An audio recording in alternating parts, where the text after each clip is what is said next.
Ready start.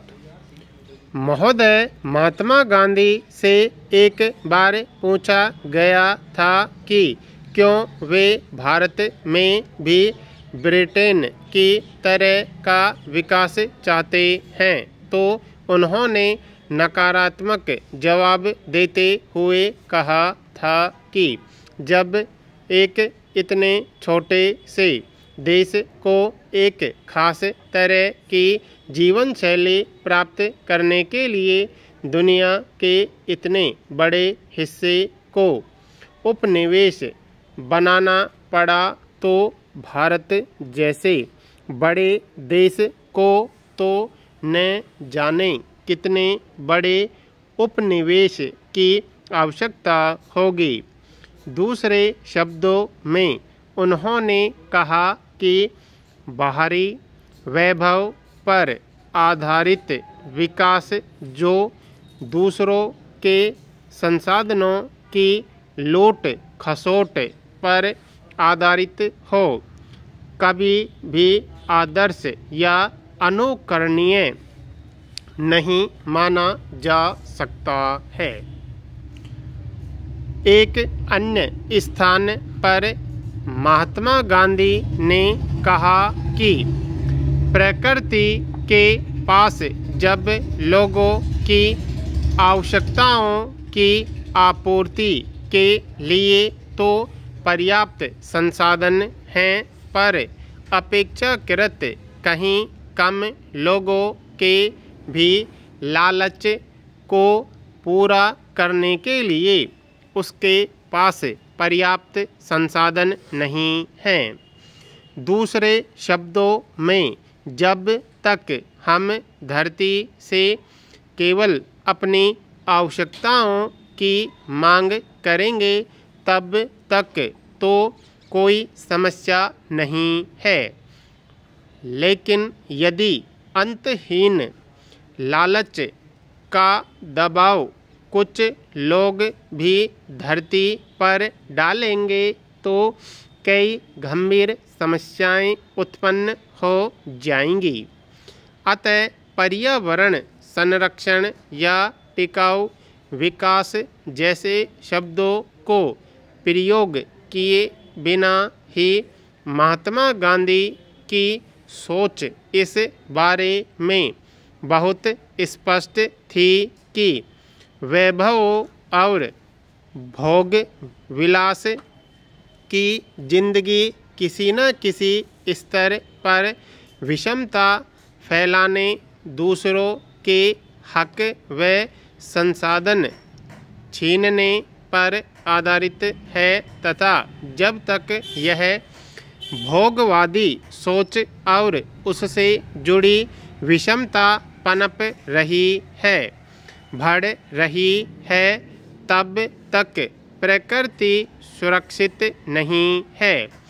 आज जब पर्यावरण की सुरक्षा तो क्या केवल इससे संबंधित बातचीत और बैठकों पर करोड़ों डॉलर खर्च किए जा रहे हैं, यह प्रमुख सवाल अभी तक दुनिया के सामने खड़ा है कि शीर्ष के लोगों द्वारा अपने भोग विलास के जीवन और उससे जुड़ी हुई विषमता से चिपके रहने पर पर्यावरण के नाम मचाया जा रहा इतना अधिक शोर कितना सार्थक है। स्वीडन की सरकार ने हाल ही में एक अध्ययन करवाया था, जिसका उद्देश्य यह पता लगाना था कि स्वीडन में जो जीवन स्तर प्रचलित है वह विश्व के कितने लोगों को उपलब्ध हो सकता है। इस अध्ययन से यह उत्तर मिला है कि 10 या 12% लोग ही ऊंचे जीवन स्तर पर रह सकते हैं। प्रश्न है कि बाकी लोग कहाँ जाएंगे? क्या विश्व के संसाधनों का उपयोग होता रहेगा? महोदय, पर्यावरण पर बहुत अधिक बातचीत होने के पिछले 2-3 दशकों का कड़वा सच यह है कि इस दौरान विषमता कम होने के स्थान पर बढ़ गई है। संयुक्त राष्ट्र संघ के आंकड़े स्पष्ट रूप से कहते हैं कि पिछले 3 दशकों में आर्थिक विषमता विश्व स्तर पर दुगनी हो गई है। सबसे धनी 20% लोगों की आय सबसे निर्धन 20% लोगों से 150 गुना अधिक है। विश्व के 77% लोग विकासशील देशों में रहते हैं, पर उनके पास विश्व की कुल आय का मात्र 15% हिस्सा है।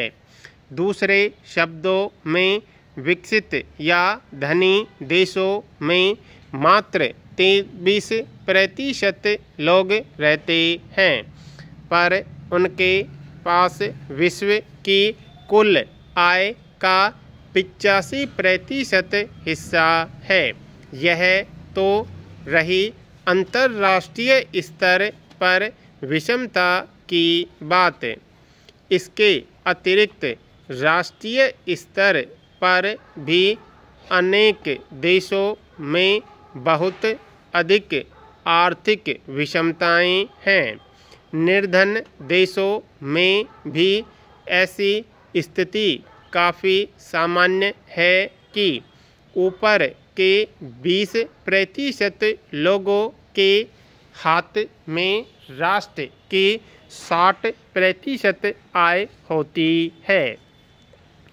दूसरी ओर ऐसे लोगों की संख्या आज भी बहुत अधिक है जो सबसे बुनियादी आवश्यकताओं से वंचित हैं और घोर निर्धनता में रहने को विवश हैं। न्याय की मांग है कि भविष्य में सबसे अधिक ध्यान उनकी आवश्यकताओं को पूरा करने पर दिया जाए। इसके लिए जरूरी है कि ऊपरी सिरे पर उपभोक्तावाद का जोर कम हो। आज धरती और वायुमंडल इस स्थिति में नहीं है कि अनियंत्रित आर्थिक बढ़ोतरी व औद्योगिक बढ़ोतरी हो।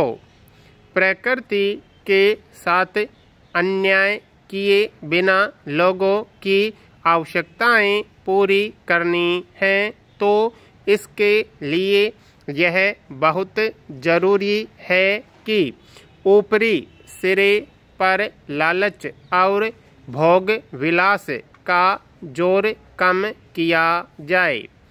पर समस्या यह है कि धनी और शक्तिशाली जिन लोगों का तमाम विकास नीतियों के साथ साथ पर्यावरण नियोजन पर भी आधिपत्य है, वे पर्यावरण संरक्षण के लिए और सब बातें करने को तैयार हैं, बस अपने भोग विलास और लालच को ही छोड़ने को तैयार नहीं हैं। चाहे वह विश्व बैंक, अंतर्राष्ट्रीय मुद्रा कोष की नीतियां हों या विश्व व्यापार संगठन वार्ता के दौरान हुई खींचातानी या संयुक्त राष्ट्र अमेरिका जैसे शक्तिशाली देशों द्वारा निर्धन देशों पर डाला गया दबाव। कहीं यह पता नहीं चलता कि धनी देश या उनके द्वारा नियंत्रित संस्थाएं प्रस्ताव में निर्धन देशों को मदद करने या विषमता को कम करने के प्रयास कर रहे हैं। ये प्रस्ताव की जगह वास्तव कर लेना एक शब्द।